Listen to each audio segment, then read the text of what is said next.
অন্যান্য সময় খাবার খেয়ে যেও যদি শুয়ে পড়ে তার শরীরের ক্ষতি হয়। শুধু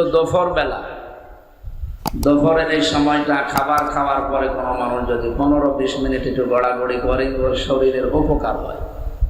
তার জন্য বিশেষ করে ওই রাতে তাহাজ্জুদের নামাজ পড়া সহজ হয় এই 15-20 মিনিট গড়াগড়ি করার কারণে। এটা বিজ্ঞানের দ্বারা প্রমাণিত, আর বিশ্বনবী নিজের জীবনে এটা দেখিয়েছে। এই জন্য 3টা সময় মানুষের বাড়িতে ঘরে প্রবেশ করতে হলে বিশেষ করে অনুমতি মাস্ট বি নেওয়াই লাগবে। কয় সময়? সূরা নূরের ভেতরে আছে 18 নম্বর পারা 16 নম্বর পৃষ্ঠায়।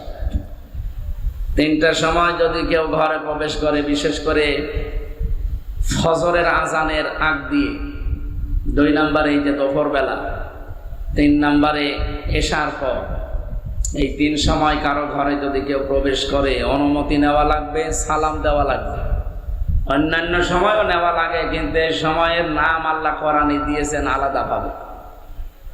কিন্তু আমরা অন্য সময়ও মানি না, এ সময় তো মানতেই চাই না। দুপুরবেলা হুট করে একজনের বাড়িতে একজনের ঘরে আপনি ঢুকে পড়তে পারেন না। এটা আল্লাহর নির্দেশ। আজকে থেকে যেন আমরা সামাজিক জীবনে এটা পালন করি। ইয়া আইয়ুহাল্লাযীনা আমানু লা তাদখুলু বুয়ুতাকুম গায়রা বুয়ুতিকুম হাত্তা তাস্তানিসু ওয়া তুসাল্লিমু আলা আহলিহা। ঈমানদারেরা যখন নিজের ঘর হোক আর অন্যের ঘর হোক, আগে অনুমতি নিবা, সালাম দিবা। 2টা আদেশে আল্লাহ।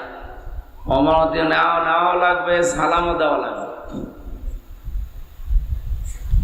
এমনকি নিজের মায়ের ঘরেও সালাম দেওয়া অনুমতি ছাড়া যাওয়া ঠিক না, কারণ তুমি নিজে জানো না তোমার মা কোন অবস্থায় আছে। আজকে থেকে পারিবারিক এবং সামাজিক জীবনে এই আমলটা করা যাবে না ইনশাআল্লাহ। আপনি মনে করছেন এ আর কি মানে কোরআনের নির্দেশ। 500 আইন আছে কোরআনে, তার ভেতরে একটা আইন। এটা সামাজিক জীবনে পবিত্রতা রক্ষা করার জন্যে। কারো বাড়ির সামনে গিয়ে যদি সালাম দেন, অনুমতি চান, উনি যদি বলে ভাই আমার মন মেজাজ ভালো নেই, আপনি বাড়ি থেকে চলে যান, অন্য সময় আসবেন, আপনি তাই চলে যাবেন। যালিকা আজকা লাহুম, এটা তোমাদের জন্য উত্তম হবে, পবিত্র পন্থা এটা। প্রশ্ন আসতে পারে, আমি সেই ঝিনাইদহ থেকে আসলাম, এই শৈলকোপা এত দূর পথ মাড়ি দিয়ে, আর ওনার সাথে একটু দেখা করব, কথা বলবো, ওনার এত অহংকার। আরে ভাই, ও যে বাড়ির ভেতরে কোন অবস্থায় আছে আপনি জানেন? ওর পারিবারিক অশান্তি থাকতে পারে, ওর ছেলে মেয়ের অশান্তি থাকতে পারে, ওর স্ত্রীর অশান্তি থাকতে পারে, জমি জায়গা নিয়ে ঝামেলা থাকতে পারে। কি কথা বুঝতেছে?